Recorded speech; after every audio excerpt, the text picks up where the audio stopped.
जो है प्रभु के प्रभु के क्रूस के मनन के लिए हम यहाँ आए हुए हैं। तो पहला हम वचन एक पढ़ेंगे, उसके बाद जो हम उसको, जो प्रभु यीशु मसीह ने क्रूस पर जब वो टंगे हुए थे, लटके हुए थे, तो 7 वाणी जो उन्होंने बताई थी, और वो सबको मनन करेंगे एक बारी बारी से। मगर पहला हम एक वचन पढ़ेंगे, पहले कुरिन्थियों का उसका पहला अध्याय का 18 वचन। क्योंकि क्रूस की खता नाश होने वालों के लिए मूर्खता है, परंतु हम उद्धार पाने वालों के लिए परमेश्वर की सामर्थ है। क्रूस की खता जो है लिखा है कि जो उद्धार पाने वालों के लिए परमेश्वर का सामर्थ है, और जो नाश होने वालों के लिए वो मूर्खता है करके, ठीक है ना। जो प्रभु यीशु मसीह क्रूस की कथा पर विश्वास करते हैं, उसको अपना लेते हैं, वो परमेश्वर का सामर्थ उनके जीवन में होता है। क्रूस की कथा यही है। क्रूस की कथा जो है कहाँ से शुरू हुई थी? जब यीशु मसीह को जो है पकड़ा गया था और उसको क्रूस पर चढ़ाने के लिए जो उनको लोगों ने कहा गया, तो वहीं से इसका शुरुआत हो गया था। फिर वो क्रूस को उठाकर वो जो रास्तों में वो जो उठाते हुए चले, कई बार वो लड़खड़ाए, उठा नहीं पाए, उनको कोड़ों से मारा गया, मर उसके बाद क्रूस पर चढ़ा दिया गया। और क्रूस पर मौत के बाद जो है क्रूस की कथा क्या होती है, और बिल्कुल उसका परिवर्तन हो जाता है कि सब लोग जो उद्धार पाने वाले हैं, ठीक है ना। तो क्रूस की कथा का जो शुरुआत से लेके अंत तक जो है यीशु मसीह ने क्रूस पर जो अपने जीवन को दिया था, तब तक हम देखते हैं।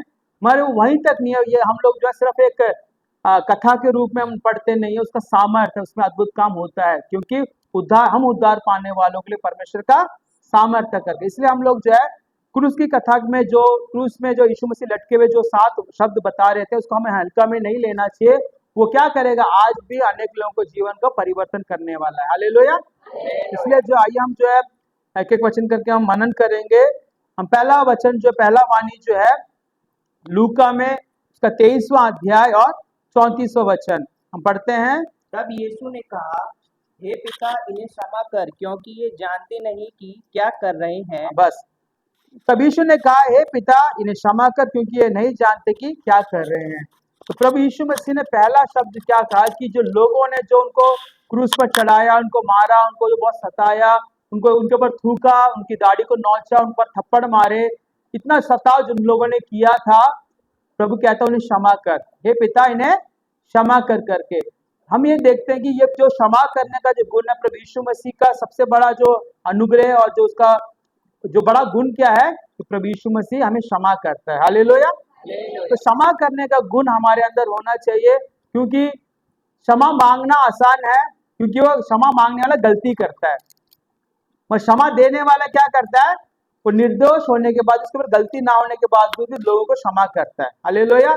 इसलिए क्षमा मांगना, क्योंकि गलतियों पर क्षमा मांगना वो आसान है, मगर कुछ भी ना किए हुए भी दूसरों को क्षमा करना वो कठिन बात है। तो हम लोग क्या है, क्षमा हम मांग सकते किसी से भी, क्योंकि हमने गलती की है, मगर क्षमा देना क्या है, वो आसान नहीं। क्योंकि क्षमा देने के लिए क्या होता है, एक बड़ा हृदय चाहिए होता है, कि लोगों ने हमारे खिलाफ कितना भी काम क्यों ना किया हो, हमारे विरोध में बोला होगा, हमें बहुत सताया होगा, हमारे पीठ पीछे अनेक जो चुगली की होगी, अनेक जगह किया होगा, मगर उसको जानते हुए भी क्या इस जो सामने खड़ा हुआ है, मेरे विरोध में उसने काम किया है करके, मेरे लिए बुरा ही चाहे करके, उसके बावजूद भी उसको क्षमा करना क्या है, बहुत मुश्किल काम है। मगर प्रभु का ये बहुत बड़ा गुण है कि लोगों ने बहुत सताया, मगर प्रभु यीशु मसीह ने कहा कि हे पिता, ने क्षमा कर, क्योंकि प्रभु चाहता है कि क्षमा करने के लिए। और यीशु मसीह जो क्रूस पर मारा गया, किस लिए मारा गया? कि एक ही बार जो है, उससे पहले पुराने नियम में हम देखते हैं, यीशु मसीह के मारे जाने से पहले जो लोग जो है क्षमा के लिए हर एक साल में क्या करते थे, भेड़ बकरियों का और पक्षियों का जो बलिदान चढ़ाते थे साल में एक बार, कि उनके पाप क्षमा किए जाए, मगर वो हर साल उनको करना पड़ता था। और यीशु मसीह ने क्या किया, एक ही बार क्या किया, क्रूस पर मारे जाने की वजह से दोबारा कोई बलिदान की जरूरत नहीं है। यीशु मसीह का लहू से क्या होता है, हमेशा के लिए हमें क्षमा मिलती है। मगर हमें विश्वास करना चाहिए कि प्रभु यीशु मसीह मेरे लिए क्रूस पर मारा गया और गाड़ा गया, तीसरे दिन जी उठा करके, विश्वास जो करता है वो क्षमा पाता है। और क्षमा करने का गुण जो हमारे जीवन में भी आज जो इंसान यीशु मसीह को अपने जीवन में ग्रहण करता है, उसके जीवन में भी क्या होता है, वो गुण, वो क्वालिटीज के अंदर आ जाती है। अगर हम देखते हैं स्टीफन जो है, तो लोग उसको पत्थर से मार रहे थे, पथराव कर मार रहे थे, तो वो क्या करता है, हे पिता, इन्हें क्षमा कर। तो वो यीशु मसीह का चेला होने की वजह से, यीशु मसीह का बेटा होने की वजह से, जो लोग उस पर पथराव कर रहे थे, उसने क्या किया, उनको क्षमा किया। तो क्या आज हम लोगों को क्षमा करने के लिए हमारा मन करता है क्या, या हम कठोर हो जाते हैं कि मैं क्यों क्षमा करूं, मैंने कोई गलती नहीं की, मैं क्यों क्षमा करूं करके। तो प्रभु आज कहता है क्षमा करने के लिए। और क्षमा जो हमारे लिए बहुत क्या है, बहुत बड़ी क्वालिटी है हमारे उद्धार में आगे बढ़ने के लिए। अगर यीशु मसीह से हमने क्षमा मांग ली है हमारे पापों के लिए, तो यीशु मसीह ने हमें क्षमा कर दिया है। मगर हम किसी को क्षमा नहीं करेंगे तो क्या होगा, वो क्षमा ना करने वाला जो एक स्वभाव है ना, वो हमारे हृदय को पत्थर बना देगा। और प्रार्थना में प्रभु यीशु मसीह ऐसे सिखाता है कि हे पिता हमें क्षमा कर, हमारे अपराधियों को क्षमा कर, जैसे हमने हमारे अपराधियों को क्षमा किया वैसे आप हमारे अपराधों को भी क्षमा कर करके। हालेलुया। ये हमें समझना चाहिए। तो क्षमा करना हमारे लिए बहुत बहुत जरूरी है, और क्षमा मांगना भी हमें जरूरी है कि अगर गलती की तो हम क्षमा मांग लें, और किसी ने हमसे क्षमा मांगी है तो हम भी क्षमा कर दें। ये परमेश्वर का, यीशु मसीह का जो एक बहुत बड़ा गुण जो है वो हमारे अंदर भी काम करना चाहिए। Hallelujah, hallelujah. तो दूसरा वचन क्या कहता है, दूसरी वाणी जो यीशु मसीह ने जो क्रूस पर लटकते हुए कहा था, लूका में 23:43। उसने उससे कहा, मैं तुझसे सच कहता हूँ कि आज ही तू मेरे साथ स्वर्ग लोक में होगा। आमीन। तो यीशु मसीह कहता है, जो दो कुकर्मी थे जो यीशु मसीह के साथ क्रूस पर लटकाए गए थे, तो क्या होता है कि उनमें से एक कुकर्मी जो है यीशु मसीह का ठट्टा उड़ाता है, और जो दूसरा जो है क्या कहता है कि प्रभु यीशु मसीह आप जो है आपका राज्य आएगा तो मुझे भी सुधि रखना। और वचन क्या कहता है कि मगर वो जिसने पहले जो माफी मांगता, कहता है मेरे को अपने राज्य में मुझे याद कर करके, वो भी पहले क्या कहता है, वो भी जो दोनों ही ठट्टा उड़ा रहे होते हैं। मगर उस बीच में जो कुछ घंटों के बीच में वो दूसरे उसके कुकर्मी का क्या मन फिरा हुआ, उसको एहसास हुआ कि भाई यीशु मसीह जो हमारे साथ लटकाया गया है वो उद्धार करता है करके। तब वो कहता है कि हे प्रभु क्या कर, मेरे जो अब तेरा राज्य आए तो मेरी सुधि लेना। तो यीशु मसीह ने उसे क्या कहा, मैं तुझसे सच कहता हूँ कि आज ही तो मेरे साथ स्वर्गलोक में होगा। हालेलुया। स्वर्गलोक का जो यीशु के क्रूस के मृत्यु के द्वारा हर एक इंसान को जो है अनंत जीवन जाने के लिए, स्वर्ग राज्य जाने के लिए रास्ता खुलता है। प्रभु यीशु मसीह कहता है कि मैं देखो स्वर्ग मैं जा रहा हूँ और मैं तुम्हारे लिए स्थान तैयार करूंगा, क्योंकि मेरे पिता के घर में बहुत से रहने के लिए स्थान है, और तुम्हारे लिए स्थान तैयार करके मैं वापस आकर तुम्हें ले जाऊंगा, क्योंकि जहां मैं रहता हूं तुम भी वही रहो करके। प्रभु यीशु मसीह का मकसद ही क्या है कि जहां वो रहता है हम भी वहां रहे।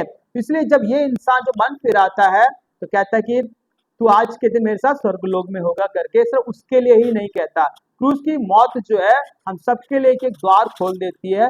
उससे पहले जो यीशु मसीह की मृत्यु से पहले जो पुराने नियम में जो पवित्र लोग मारे गए थे वो कहाँ थे, ऊपरी पाताल में थे, और वो स्वर्गलोक नहीं गए थे। मगर जैसे यीशु मसीह मारा गया, क्रूस पर मरने के बाद उन सारे पवित्र लोगों को भी क्या हुआ, वो स्वर्गलोक में ले गया। हालेलुया।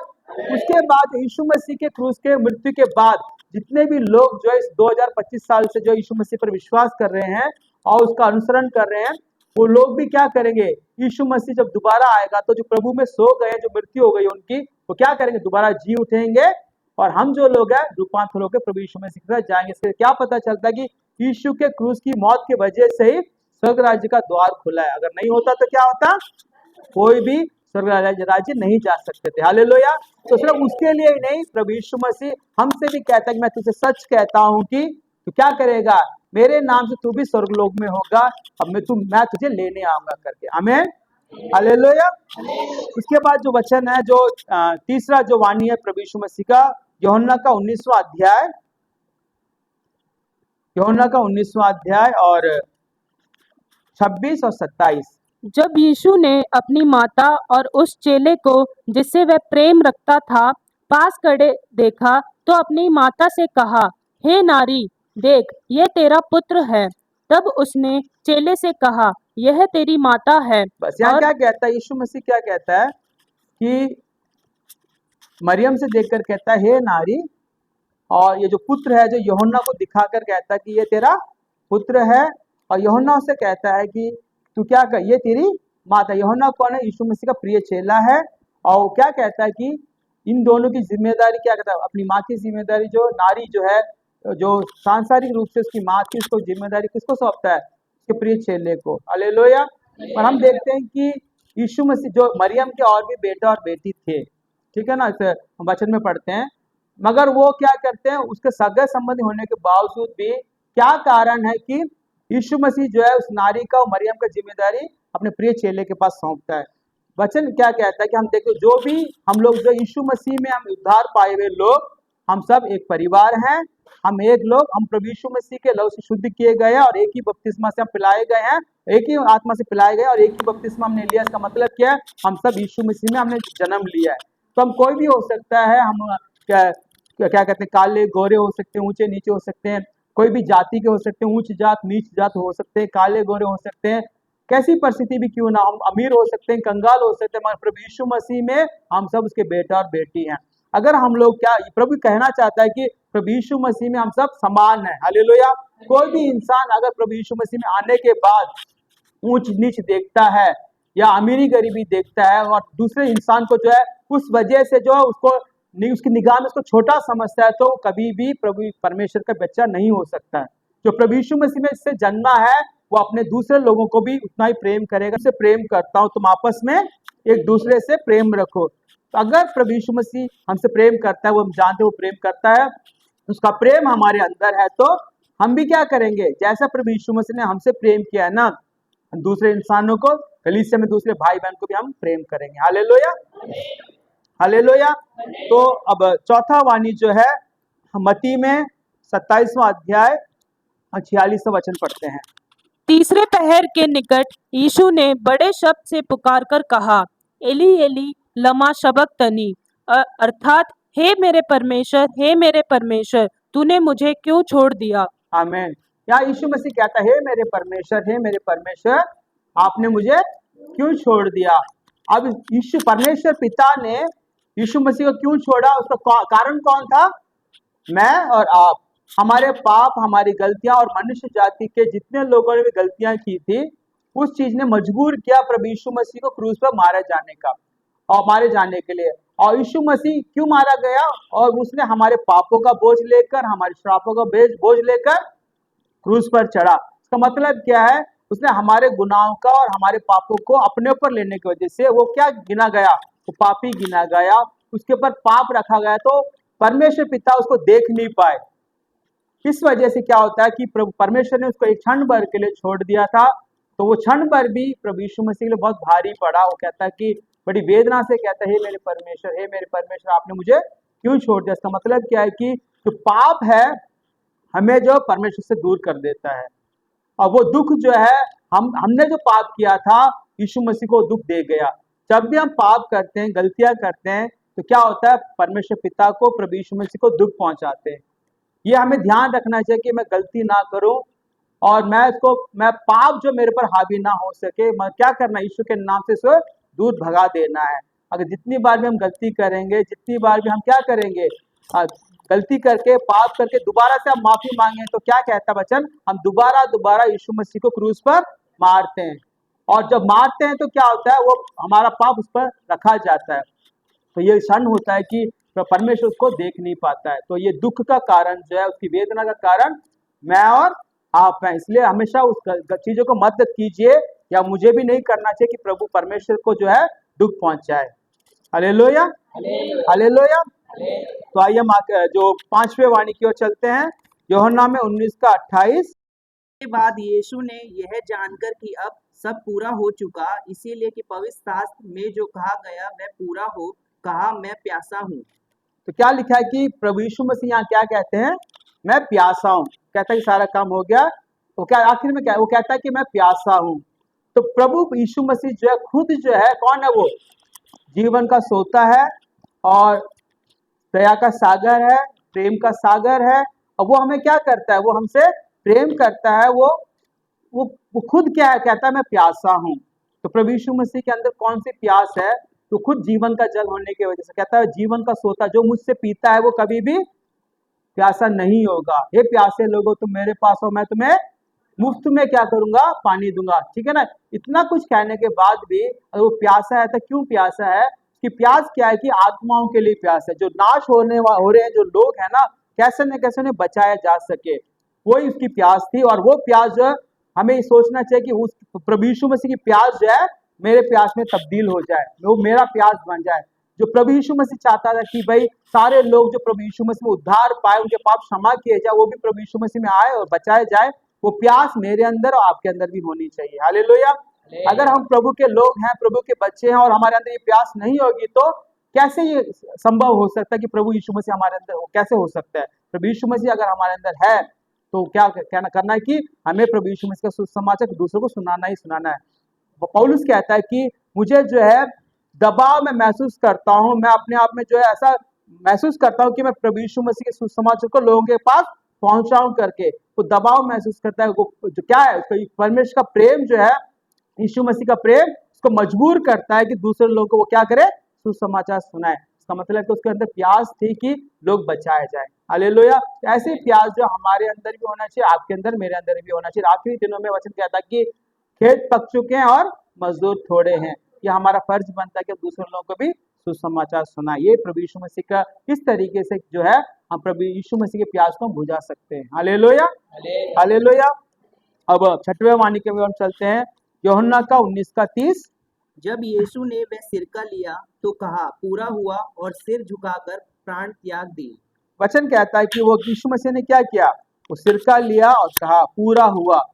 हालेलुया। प्रभु यीशु मसीह कहता है मेरा काम पूरा हो गया है, मैंने जो है इस दुनिया में आने का जो मकसद है वो पूरा हो चुका है।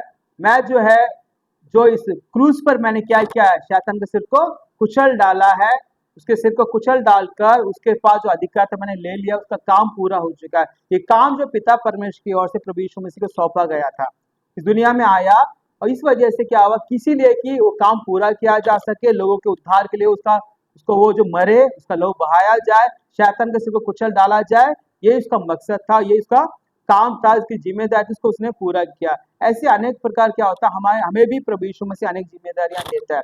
जिम्मेदारियां मतलब अपने घर की जिम्मेदारी, अपने पर्सनल लाइफ जीवन की जिम्मेदारी नहीं, वो तो है ही है, पर कलीसिया में प्रभु यीशु के राज्य के लिए, परमेश्वर के राज्य के लिए भी हमें कुछ जिम्मेदारियां दी जाती है। क्या हम उसको पूरा करते हैं क्या, ये हमें समझना चाहिए। क्योंकि प्रभु यीशु मसीह हमारे लिए क्या है, वो पहलौठा है, हमारे उदाहरण है। यीशु मसीह ने जैसे पिता परमेश्वर का जो काम जिम्मेदारी जो उसको दी गई थी उसने पूरा किया, वैसे भी हम क्या करें, वैसे हम भी अपनी जिम्मेदारियों को पूरा करें। Hallelujah, hallelujah. उसके बाद वो कहता है कि आखिरी जो वचन है, सातवां जो वाणी है, लूका का 23:46।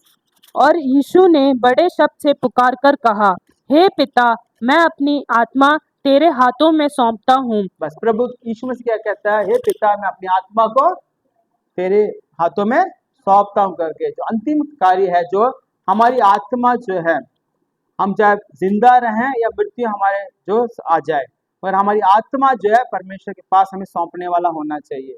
ऐसा ना हो कि जो है हमारी आत्मा कहाँ जा रही है हमें पता होगा, क्योंकि हमारा जीवन जो है, हमारा मन हमें जानता है, हमारे जीवन को हम जानते हैं, हमारे मन को हम पहचानते हैं, हमारे आत्मा में क्या चल रहा है हम सब जानते हैं। तो हमें एक सवाल उठता है कि जैसे प्रभु यीशु मसीह ने अपनी आत्मा को पिता परमेश्वर के हाथों में सौंपा था, तो क्या हम लोग भी इस काबिल बने हुए हैं या बन सकते हैं कि हमारी आत्मा हम पिता के हाथों में सौंप सके। तो हमें समझना चाहिए कि यीशु मसीह ने जैसे अपनी आत्मा को जो है पिता के हाथों में सौंपा था, हम भी ऐसे ही सौंपने वाले बन जाए। इसका मतलब कि हमेशा मौत कभी भी आ सकती है, इस दुनिया से कभी भी हमारा क्या विदाई हो सकती है, या फिर यीशु मसीह कभी भी किसी वक्त भी आ सकता है। तो क्या हम तैयार हैं कि हम अपनी आत्मा को पिता परमेश्वर के हाथ में सौंपने के लिए, ये हमें सोचने वाली बात है। हालेलुया। तो आज ये गंभीरता के साथ बात को हम सोचें कि भाई मेरी आत्मा मैं क्या पिता के हाथों में सौंप सकता हूँ करके, मैं तैयार हूँ। अगर हम तैयार नहीं है तो प्रभु आज के दिन में हमें बताना चाहता है कि तो तुम तैयार हो जाओ।